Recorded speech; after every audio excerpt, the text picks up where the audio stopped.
Welcome to Well Since You Asked Me, the podcast where curiosity sparks conversation. Today I'm sitting down with Michael Cunningham, where he shares his journey from culinary school to becoming the owner of Caribreoso Flavour Boutique. He discusses the evolution of his business, focusing on health-conscious seasoning choices and the importance of supporting Black-owned businesses in Austin. Michael also addresses the challenges posed by tariffs and shares his insight on the concept of ghost kitchens. So grab your favorite drink, get comfortable, and let's get into it. All right. Well, good morning, Michael. Thank you so much for joining me today. I'm so excited to talk to you. The things that you're doing are so exciting in our area, and I look forward to hearing more about your story, your journey, and what led you to the space that you're in. So if you don't mind introducing yourself and just tell me a little bit about your journey and what brought you to spices and to the area that you're in right now. Okay, so my name is Michael Cunningham. I'm the owner and chief spiceologist for Caribreoso Flavour Boutique. Caribreoso Flavour Boutique was founded in 2017 when I moved to the Austin area. So fast forward or rewind back, I should say. I used to live in Seattle, Washington, um, 5 until 2014. While I was in Seattle, I was fortunate enough to go to culinary school. And once I finished culinary school, due to some corporate reorganizations, I was laid off from the company that I worked for. And at that time, that was around 2009, 2010. I opened up a catering company. So I specialized in Caribbean, Creole, and Southern cuisine. And as part of that catering company, I did a lot of private event and corporate catering. And then I transitioned into a lunch delivery service. So prior to like your Uber Eats and your DoorDashes, I had a website. People could go to the website and they could basically order lunch and I would deliver it to them. But they had to order it within a certain window, obviously, so that I could have time to prep the food and deliver it on time. I didn't see that picking up traction fast enough. So I bought a food truck and I called myself wanting to be where the people are when they're hungry. And so I operated a food truck from about 2010 to 2013. Food truck specialized exclusively in Caribbean food. I still did the catering and private event catering on the side. And as part of that food business, I made a lot of my own seasonings and a lot of my own sauces. So I had recipes for a lot of things in my different recipe books that I write down all of my recipes in 2013, when my daughter was born, I closed down that business just because the grind of that startup, in my opinion, was too much to be able to be an adequate father and still nurture the business. So my wife and I made the decision that I was going to close that down. I was a stay-at-home dad for a while. Then we moved out of Seattle, moved to Texas, kept having kids. So I went back to work doing some other corporate things and some freelance stuff. And then in 2017, when we moved to Austin, I really wanted to get back on the food side of business, but not be in the kitchen because we were still having kids. So I knew the hours were not going to be conducive to the type of father that I wanted to be. So at that time, I decided to take all of the seasonings and the sauces that I had created as part of my catering business, package those and sell them to the general public. So once I started realizing that the city of Austin supports local businesses pretty heavily, and also the city of Austin is one of the top cities for consumer packaged goods companies to kind of incubate and grow and flourish. So I felt like I was in the right place at the right time, and that birthed the version of Caribreoso that you all see today, which is the packaged seasonings, the packaged sauces. I wanted to go in a more healthy direction than what my recipes previously stated. So I stripped a lot of the sugar out of most of my recipes. I turned some of them into sodium-free recipes, and then I replaced the table salt or kosher salt with pink Himalayan salt, red Hawaiian salt, or black Hawaiian salt. So it didn't compromise the flavor or the flavor profile, but it did. Those small changes helped just to make the seasonings that much more healthy. for the community. And now here we are in 2025. I've been operating this iteration of the business for 7+ years, and I have about 18 different seasonings, 3 different sauces, and I also make a gumbo starter. Sharing that. There's a couple of things I want to circle back to, but I first want to just acknowledge the resilience of you and how the Black community has historically been resilient.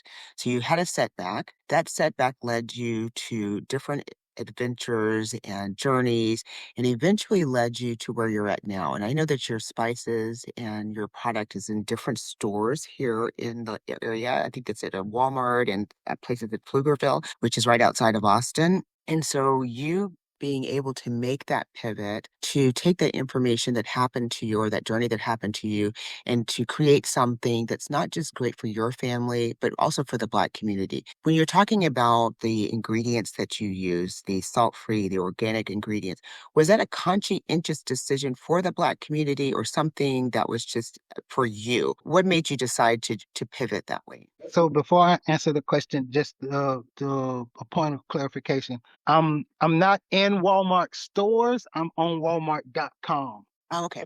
Anyone that's listening and they're interested in getting the product, the best place to get the product is obviously via my website, Caribreoso.us. But it is some of my seasonings are also available on Walmart. And then there have been and continue to be specific opportunities here in the Austin area to merchandise the product on shelf in very specific instances or very specific places. But the best place to see the full assortment of everything that I offer is always going to be the website, Caribreoso.us. Thank you for Um, sharing. no problem. So to answer your question, I think the answer is both. It was for me and it was for the community because I am part of the community. Yes. So, and I'll say somewhere between 2008 to 2010, I switched from using, table salt that comes in that, blue and white bottle. I switched from using that to kosher salt. And then I used kosher salt for a few years, and then I switched to pink Himalayan salt.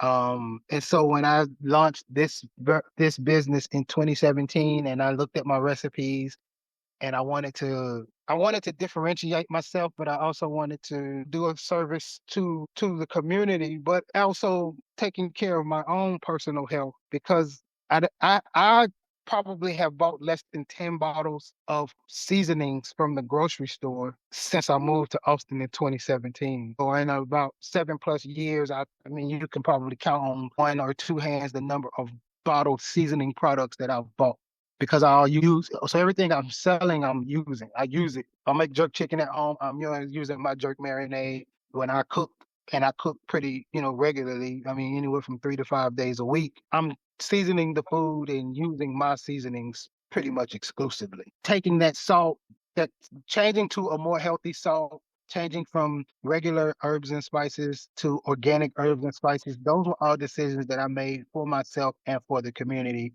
because I mean, I fit a certain profile within the Black community. I have high blood pressure. I have type 2 diabetes. So, I mean, I'm always managing or struggling to manage my weight. So those things are things that were just helpful to me. And I knew they would be helpful to a large subset of the Black community. So the decision was made all encompassing. And I can definitely say if I were using like off the shelf products, if I was using the popular seasonings that we see in the store and that we use within our kitchens within this community, my health would be in a much worse situation than it is now. Like I can honestly say that if I was to go to someone's house and pull out any popular seasoning and taste it, 9 times out of 10, they all just taste like salt to me because there's so much salt in those products versus when I eat my product, it doesn't taste salty to me because the salt content is not as pronounced. It's a much fresher product, generally speaking. When I'm selling a bottled product to anyone, whether it's via the website or at a pop-up event or at a market, those bottles are 30 to 45 days old. So from the time that I grind up all the spices and herbs and mix everything and package it, I usually sell those batches within 30 to 45, at the most 60 days. And when I buy my herbs and spices and ingredients, I try to get things as whole as possible. So I don't buy onion powder. I'll buy the dehydrated onion. And so I'll grind it up myself as opposed to having it already pre-ground. Same thing with black pepper. I'll buy the whole peppercorns, not already cracked peppercorns. So that helps to extend the freshness of it because until I grind it up, it's not really activated. It's kind of like those light up sticks. Until you bend them and break them and activate them, that now once you break them, then that's when the life starts on the light. But prior to that, the life hasn't the life expectancy is much longer. So all of those things definitely have helped me to manage and stay, in whatever condition or shape that I'm in. I would be in a much worse situation if I were using products that were heavily riddled with salt, heavily riddled with sugar, and other ingredients that you can't even pronounce. Thank you and others for being intentional. And I think that in the Black community, that is something that we struggle with. And so having product on the shelf or online that we can get that is from a Black owned business is important. So thank you for that work. You said something about Austin, which I thought was very interesting and how intentional they are with supporting small businesses. I did not know that because I was going to ask you a question about moving from Seattle to Austin and what that looked like. But I do want to spend a little bit of time on Austin and the support of small businesses. Do you feel, and what was your experience being a Black business owner? What type of support were you getting from the local government, local e-commerce in this area? So I will say that there have been, studies and statistics and articles produced in the last few years that kind of validate that Austin, Texas is a great incubator, if not the best incubator for consumer packaged goods companies. There are more $1 million consumer packaged goods companies birthed out of Austin, other city in the US. And that was a stat that I saw a few years ago. So I don't know if it's still true in 2025, 2020, or 24, 2025. But at the time that I saw it, it was true. And then, like I said, I moved here in January, like literally January 1st, 2017.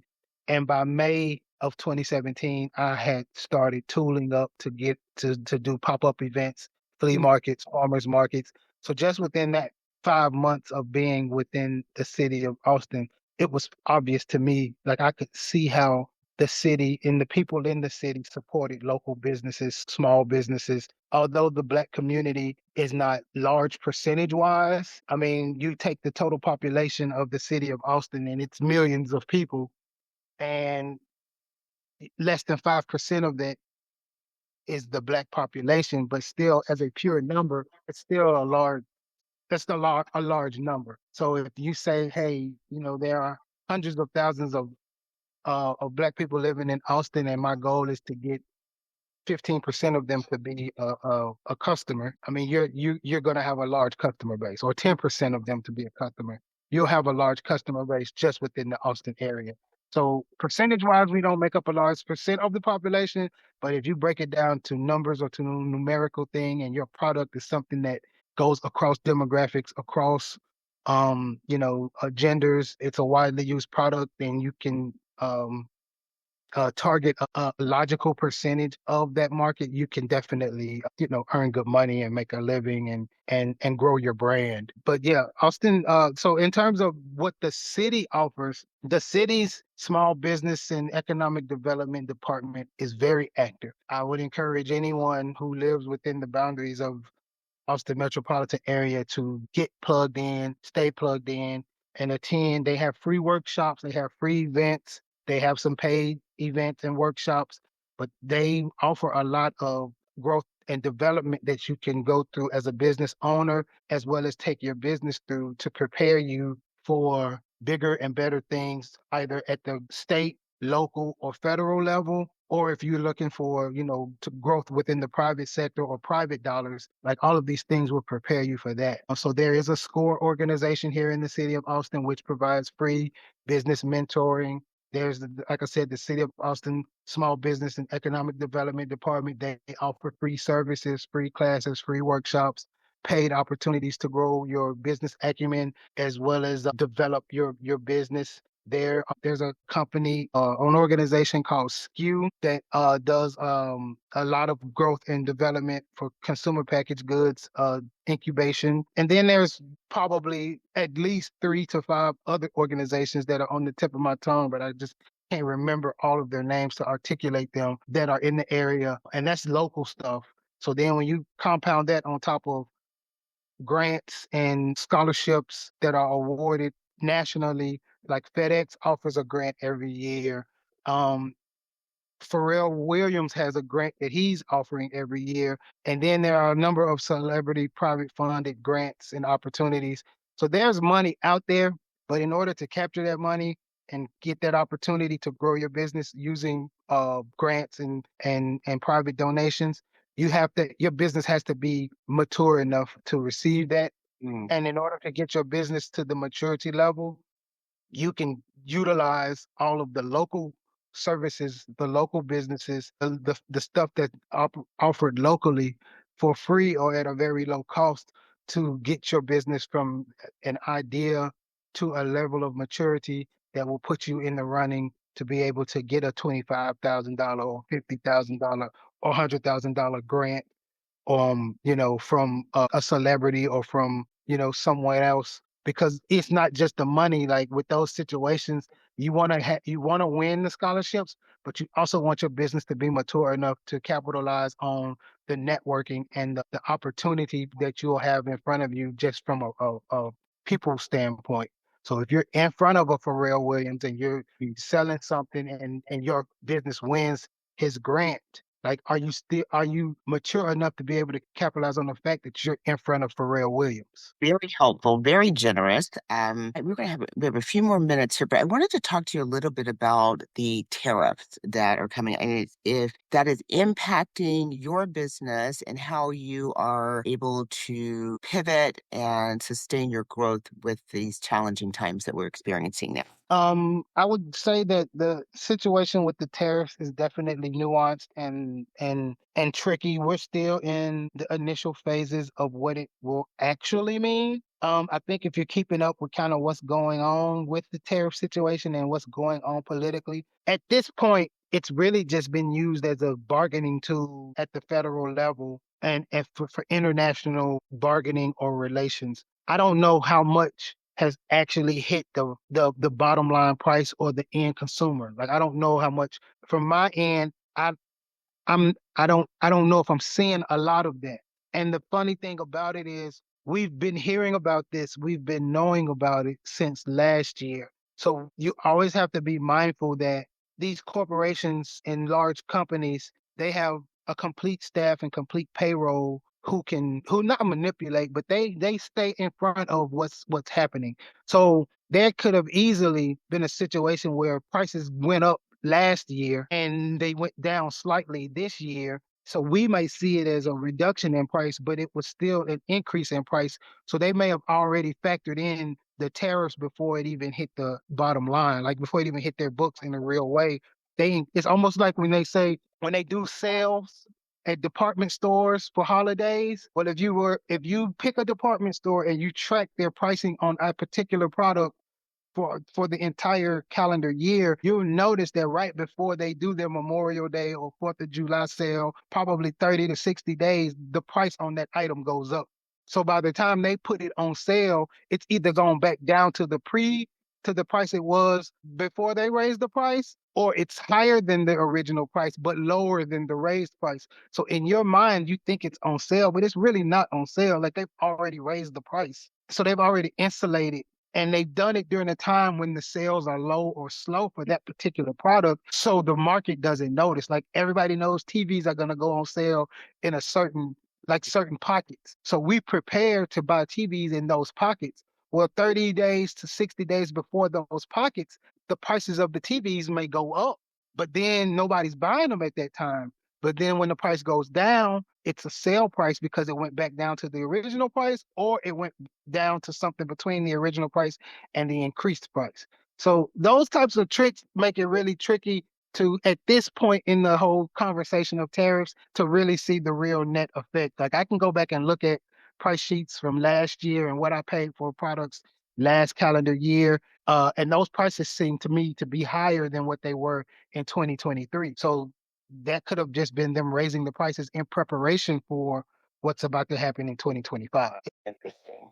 Thank you for that. I appreciate you. And I am going to make sure at the end to give the audience, the listeners, information on how they can contact you and to look at your product. So definitely we'll make sure that we're doing that and we're sharing. I love that information. You've given us so many valuable insights today. We're almost out of time, but I want to end it with our well, since you asked me question. And I want to ask you, what do you think about ghost kitchens? I think that you talked a little bit about that, but what are your thoughts on ghost kitchens? I'm doing a catering business. I'm doing a food truck.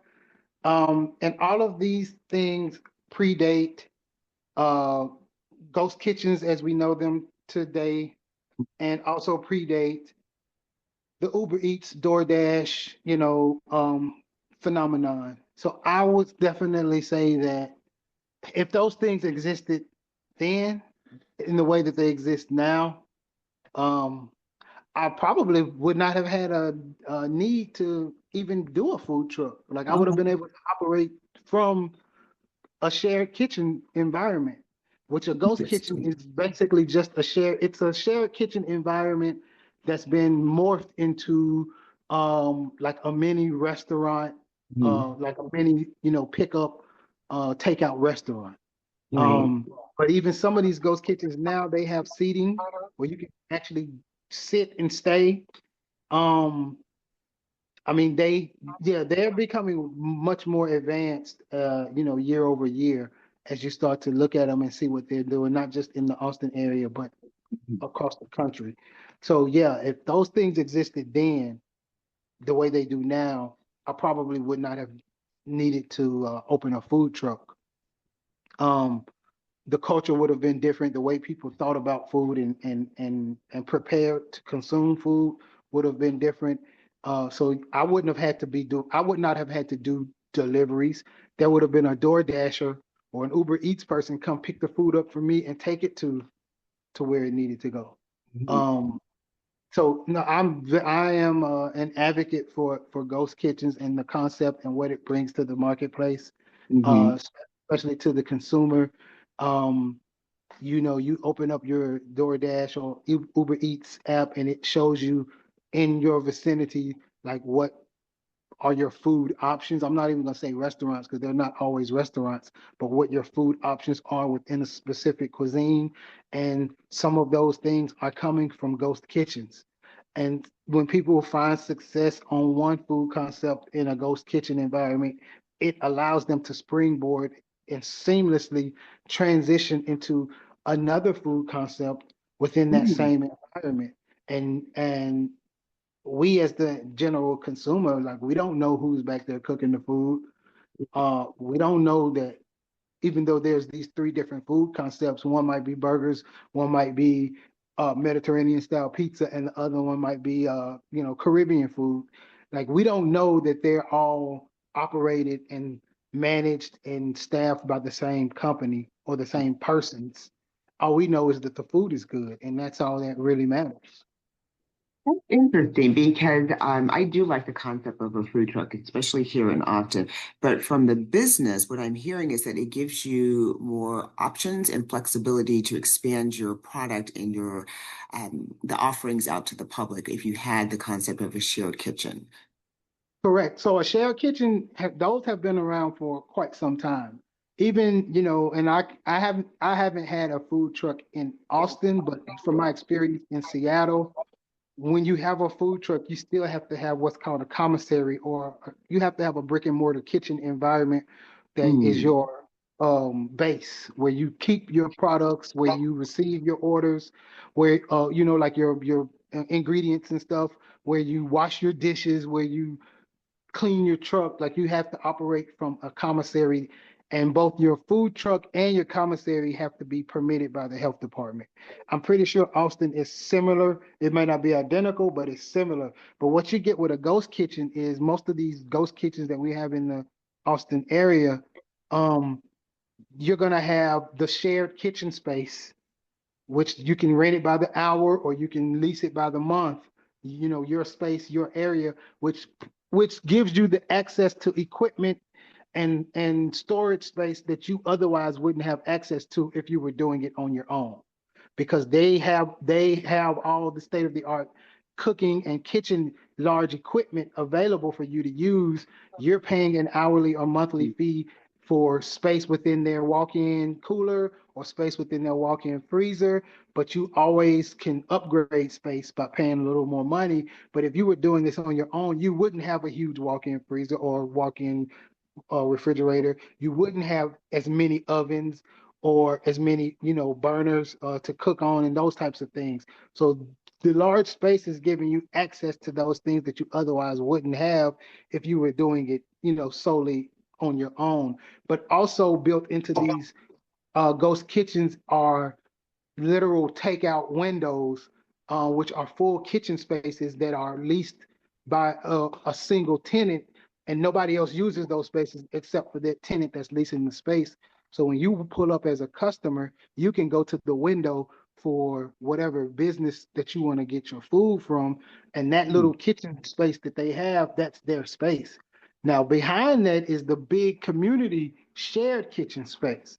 So what ghost kitchens offer you that you can't get if you're just doing a food truck is the opportunity to expand concepts. So I might start out doing Caribbean food, and so it becomes popular. I'm making money. Well, guess what? I might want to expand. So the kitchen next to me becomes available. Well, I'm going to lease that out, and I'm not going to do Caribbean food from there. I'm going to do Creole food.